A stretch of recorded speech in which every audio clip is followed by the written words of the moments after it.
এখনকার ছেলেমেয়েরা বেশিরভাগই নিজের পছন্দেই বিয়ে করে নিচ্ছে।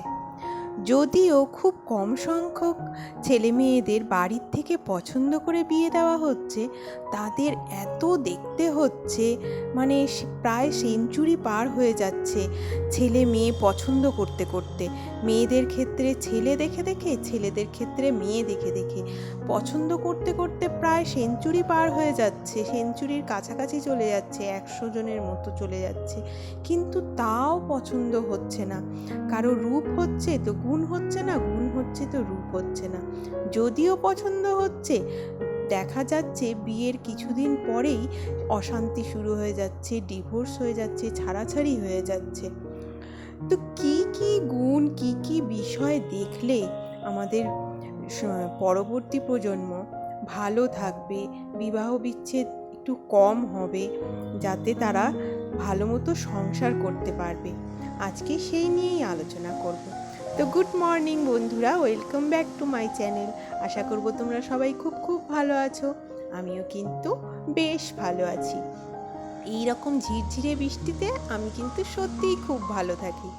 তো চলো, সকাল থেকে ব্লগটা স্টার্ট করলাম, তোমরা আমার সাথে থেকো, আর আমি টুকটুক করে আমার সংসারের কাজ করি আর তোমাদের সাথে এই নিয়ে আলোচনাও করতে থাকি।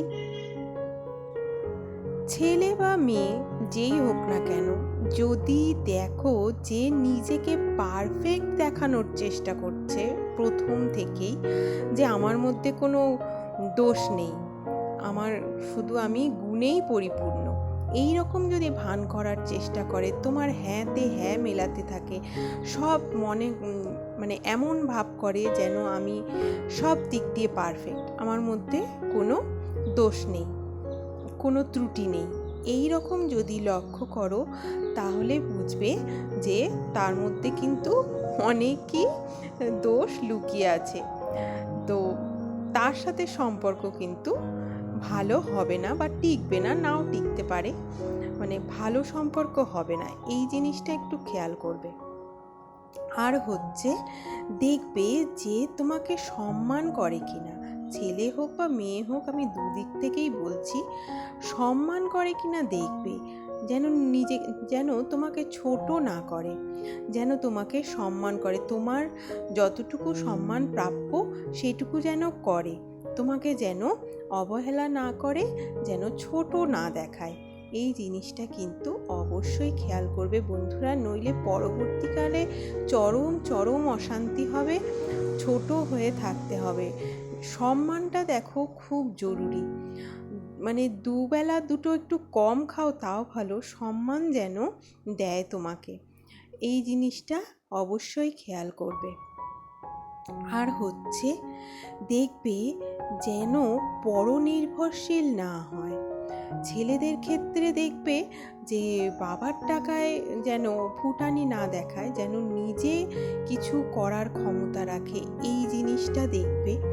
আর মেয়েদের ক্ষেত্রে দেখবে যে যেন, এখনকার তো মেয়েরাও চাকরি বাকরি করছে, ইনকাম করছে রীতিমতো, সেদিকটাও দেখবে। আর মেয়েদের যেটা কাজ, যতই চাকরি বাকরি করুক না কেন, মেয়েদের যে ঘরোয়া কাজ কিছু তো সেটা করতেই হবে, মানে অন্তত সংসারটাকে গোছানো তো জানতে হবে।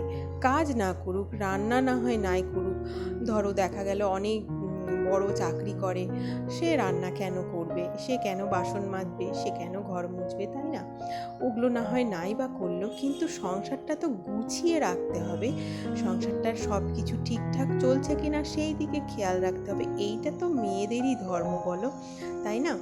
তো ওই জিনিসটা খেয়াল করবে মেয়েদের বেলায়, যে তার সৃজনশীল কিনা, সে ঠিকঠাক মতন গোছানো কিনা। আর ছেলেদের বেলায় যেন বাবার টাকায় যেন ফুটানি না করে, নিজস্ব যেন কিছু ইনকাম করার তার ক্ষমতা থাকে, এইটা দেখে অবশ্যই কিন্তু পছন্দ করো বন্ধুরা, নইলে পরবর্তীকালে অনেকে আছে বাবার টাকায় ফুটানি দেখিয়ে, হ্যাঁ, দেখা গেল যে অনেক বড়লোক, অনেক কিছু আছে, গাড়ি বাড়ি দিয়ে দিল, কিন্তু অনেক ক্ষেত্রে আমি দেখেছি পরবর্তীকালে ছেলেরা যদি সেরকম কিছু না করতে পারে, ওই রকম ছেলেরা কিন্তু একদমই ভালো হয় না বন্ধুরা, সুখে রাখতে পারবে না কাউকে, তারা এই ক্ষমতাটা তাদের থাকে না। আর এই নিয়ে পরবর্তীকালে অনেক অনেক অশান্তি হয়। তারপরে হচ্ছে চরিত্র তো অবশ্যই দেখবে, এটা চরিত্রের দিকটা ভালো করে দেখে নিতে হবে। যে দেখা গেল যে না, আগে 2-3 জনের সাথে সম্পর্ক ছিল, এই যে 2-3 জন এখন সে খুব ভালো হয়ে গেছে, ঠিক আছে ভালো হতেই পারে, কিন্তু 2-3 জন কেন পাল্টালো? এই যে এটা তার অভ্যেস নয় তো, এই জিনিসটা খুব ভালো করে খুঁটিয়ে দেখে নিতে হবে। এই জিনিসটা যদি তার অভ্যেস হয় যে কিছুদিন পরে আর ভালো লাগছে না, সেখান থেকে বেরিয়ে আসতে ইচ্ছে করছে, ওই জন্য এই করে করে 2-3 জন 4 জন এইরকম হয়ে যায় অনেকের। এই জিনিসটা একটুখানি ভালো করে খুঁটিয়ে দেখে নেওয়া উচিত, তাহলে আমাদের যে পরবর্তী প্রজন্ম না, তারা যেন ভালো থাকে। আমি যা দেখছি আমাদের মধ্যে যত অ্যাডজাস্ট করার পাওয়ার, আমাদের পরবর্তী প্রজন্মের কিন্তু, আমাদের ছেলে মেয়েদের কিন্তু সেই পাওয়ারটা নেই। একটু কিছু বনিবনা না হলেই তারা কিন্তু ডিভোর্স দিয়ে দেয়। ডিভোর্স দিতে কিন্তু তারা একটুও পিছপা হয় না, তাদের মানে বুক কাঁপে না। আমাদের একটু না চরম অশান্তি সত্ত্বেও আমরা কিন্তু কখনো মানে মাথায় হয়তো এসছে যে ছেড়ে ছুড়ে দিয়ে চলে যাব, আর পারছি না, কিন্তু তাও আমরা কিন্তু অ্যাডজাস্ট করার চেষ্টা করে এখনো অবধি কিন্তু টিকে আছি। আমরা কিন্তু কখনো মানে এই ডিভোর্স কথাটা মাথার মধ্যে আসলেই যেন বুক কেঁপে ওঠে আমাদের, কিন্তু এখনকার ছেলে মেয়েদের দেখি ওটা যেন নর্মাল হয়ে গেছে। ও পছন্দ হচ্ছে না, বনিবনা হচ্ছে না, অ্যাডজাস্ট করতে পারছি না, ঠিক আছে ডিভোর্স দিয়ে দিলাম, এই রকম হয়ে গেছে। তো এই রকম সিচুয়েশান যেন না আসে, এতে খুব প্রভাব পড়ে বাড়ির ওপরে, বাচ্চাদের ওপরে, ছেলে মেয়েদের ওপরে খুব প্রভাব পড়ে। আর এই দেখো আমার ছেলের কাণ্ড দেখো, বলটা চলে গেছে ওখানে বৃষ্টির মধ্যে, দেখেছো কি অবস্থা বলো তো। সাবধানে বাবা, এই যে সামনে, আরেকটু সামনে, স্লিপ কাটে না যেন পাটা।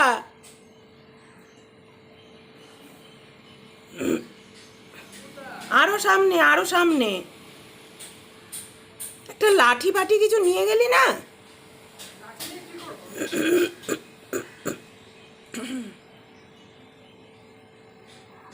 হ্যাঁ হ্যাঁ, ওইখানটায় পেয়েছিস দেখতে?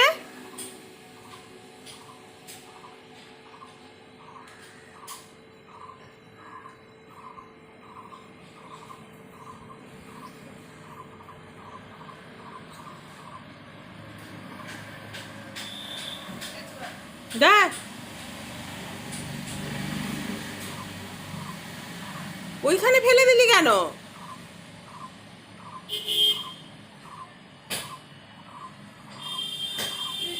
কি হলো বলটা? নিয়ে চলে যাবে কেউ, যা শিগগির।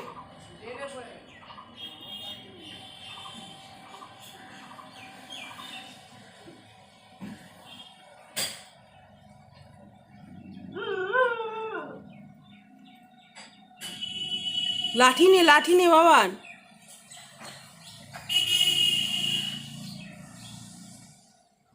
আরেকটা পয়েন্ট হচ্ছে, খুব ধনীও না আবার খুব গরিবও না, মানে তুমি যেই রকম সেই রকম একটু নেওয়ার চেষ্টা করো, সেই রকম জীবনসঙ্গী খোঁজার চেষ্টা করো। ধরো তুমি গরিব আর খুব ধনী ঘরে একদম তোমার বিয়ে হলো, দুজনের মধ্যে একদম অ্যাডজাস্ট হয় না বন্ধুরা। দুজনের মধ্যে কোনো না কোনো সময় এই কথা উঠবেই যে তুমি তো গরিব ঘরের, তুমি কি জানবে, এই জিনিসগুলো কিন্তু আসবেই। তাই তুমি যেমন তেমন নেওয়ার চেষ্টা করো। তুমি যদি ধনী হও তাহলে ধনী ঘরেরই নেবে, আর তুমি যদি গরিব হও তাহলে সেই রকমই নেবে। একটু এদিক ওদিক হতে পারে, কিন্তু একদম খুব ধনী খুব গরিব এই রকম যদি হয় না, তাহলে কিন্তু খুব সমস্যা হয় পরবর্তীকালে, আর খুব খুব অশান্তি হয়। আরেকটা জিনিস দেখবে, অহংকার। অহংকার যেন না থাকে, আগে থেকে সেটা দেখে নেবে বন্ধুরা। এই অহংকার জিনিসটা খুব খুব খারাপ, খুবই খারাপ। এই অহংকার না মানুষকে একেবারে শেষ করে দেয়, মানুষকে ধ্বংসের পথে নিয়ে যায়। তাই একদম ভালো করে দেখে নেবে যাকে তুমি জীবনসঙ্গী করতে চলেছ তার মধ্যে কোনো অহংকার নেই তো, কোনো জিনিস নিয়ে সে অহংকার করে না তো, এই জিনিসটা কিন্তু দেখে নিও। আর হচ্ছে খুব বেশি স্বাধীন, এই জিনিসটাও এখন খুব ইম্পর্টেন্ট হয়ে গেছে, খুব ইম্পর্টেন্ট।